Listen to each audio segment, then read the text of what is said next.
मूलभूत वाचन लेखन क्षमता दृढ़ीकरण कार्यक्रम के अंतर्गत हमारा आज का जो वीडियो है वह है कक्षा 8वीं से 8वीं कक्षा का हमारा आज का विषय गणित और गणित विषय के अंतर्गत घटक है संख्याओं पर संक्रियाएं।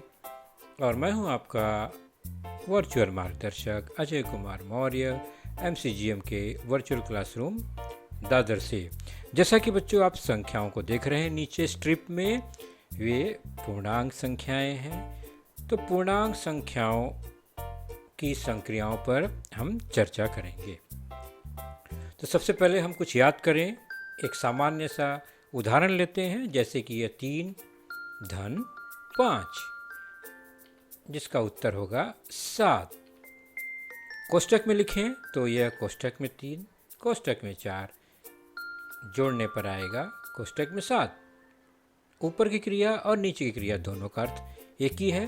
कोष्टक लगाकर लिखें तो इस तरह से, और कोष्टक न लगाएं तो ऊपर की तरह से। उसी प्रकार अगर चिन्ह का उपयोग करें तो 3 को धन 3 लिख सकते हैं, 4 को धन 4 लिख सकते हैं, और जोड़ने पर आएगा 7 का धन 7। तो धन 3 धन 4 बराबर धन 7। निरीक्षण करने पर हमें क्या पता चल रहा है कि अगर धन 6 और धन 9 है, इन्हें जोड़ना हो तो 6 और 9 जोड़कर 15, और संख्या में चिन्ह लगाना हो तो धन का चिन्ह लगेगा।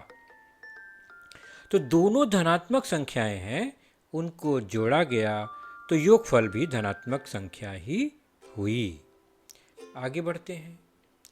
ऋण 3 ऋण 4 ऋणात्मक संख्या को लिखना हो बच्चों अलग से अगर, तो सामान्य तौर पर हम उसे कोष्टक में लिखते हैं। उन्हें अगर जोड़ना है दोनों ऋणात्मक संख्याओं को तो इसका मान आता है ऋण 7।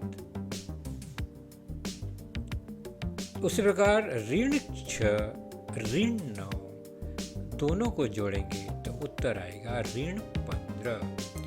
यहाँ निरीक्षण करने पर हमें क्या मिला कि दोनों संख्याएं अगर ऋणात्मक हैं और उन्हें अगर जोड़ना है तो जोड़ने पर जो संख्या मिलेगी वह भी ऋणात्मक ही होगी, यानी जो चिन्ह है दोनों में वही चिन्ह उसके योगफल में भी होगा।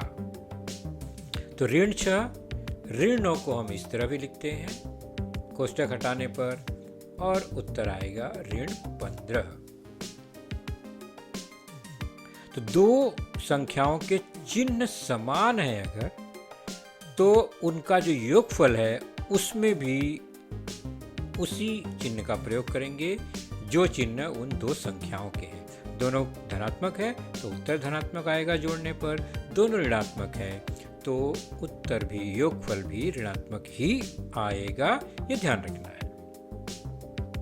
कुछ उदाहरण देख लेते हैं, जैसे 5 धन 7, 25 धन 70 और 100 धन 100। क्या उत्तर आएगा? बिल्कुल सही पहचाना आपने, 5 धन 7 दोनों धनात्मक है तो उत्तर आएगा 12। 25 और 70 जोड़ने पर आया 95 95। 100 और 100 जोड़ा गया तो 200 आया। अगर इसे चिन्ह में कोष्टक में व्यक्त करना हो तो 5 को धन 5 लिख सकते हैं। किसी भी संख्या के आगे अगर कोई चिन्ह नहीं होता है तो वहाँ धन लिख सकते हैं, वो धनात्मक होता ही है। तो जब आवश्यकता न हो तो चिन्ह का प्रयोग हम नहीं करते हैं संख्या लेखन में। तो 25 धन 70 को धन 25 धन 70 और 100 धन 100 को धन 100 कर सकते हैं। तो दोनों धनात्मक हैं तो योगफल धनात्मक ही आएगा। तो 12 या धन 12 एक ही अर्थ है। फिर 95 प्लस 95 धन 95, 25 और 70 का योगफल। उसी प्रकार धन 100 का अर्थ भी 200 या धन 200 होगा। दोनों चिन्ह समान है दोनों संख्याओं के, तो यहाँ पर चिन्ह भी धनात्मक ही आया, धनात्मक है दोनों संख्या अगर तो।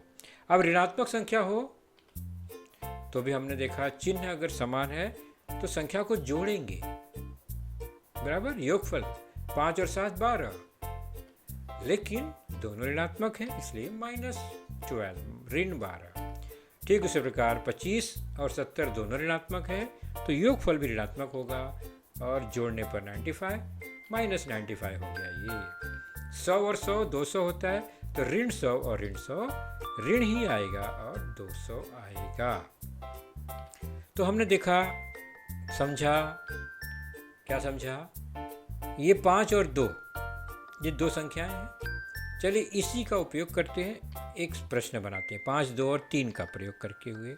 जैसे कि धन 5 ऋण 2 बराबर क्या? यहाँ पर 5 ऋण 2, 5 में से 2 घटाया तो 3 आया।